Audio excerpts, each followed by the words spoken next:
విజయవాడ వరదలు మిగిల్చిన విషాదం అంతా ఇంత కాదు.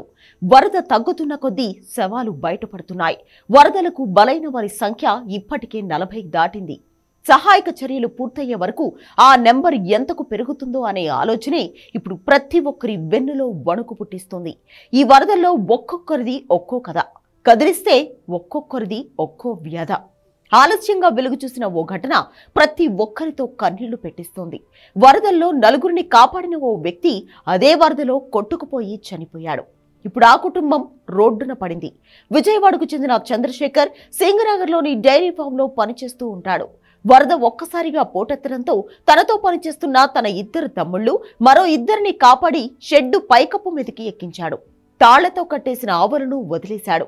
తాను పైకి ఎక్కేందుకు ప్రయత్నిస్తుండగా కాలు జారి పడిపోయాడు. వరదలో కొట్టుకుపోయాడు. ప్రాణం లేకుండా కనిపించాడు. చంద్రశేఖర్ భార్య 8 నెలల గర్భవతి.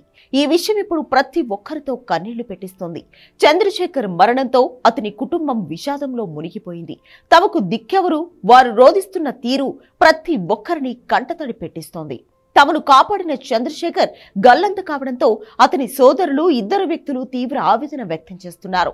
తమ కళ్ల ముందే చంద్రశేఖర్ వరదలో కొట్టుకుపోయాడని రోధిస్తున్నారు. ఇక అటు వరదల్లో మృతుల సంఖ్య భారీగా పెరిగే అవకాశాలు కనిపిస్తున్నాయి.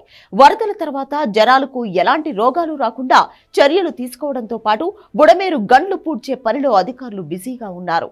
ఇక అటు వరద ప్రభావిత ప్రాంతాల్లో సీఎం చంద్రబాబు పర్యటిస్తున్నారు. బల్లకట్టుపై బుడమేరు దాటి ముంపు ప్రాంతాల్లో పర్యటించిన చంద్రబాబు బుడమేరుకు గండ్లు పడిన ప్రాంతాల్లో పనులపై అధికారులతో చర్చించారు. దెబ్బతిన్న పంటల వివరాలు స్థానికులని అడిగి తెలుసుకున్నారు. రైతులకు ప్రభుత్వం అండగా ఉంటుందని భరోసా ఇచ్చారు.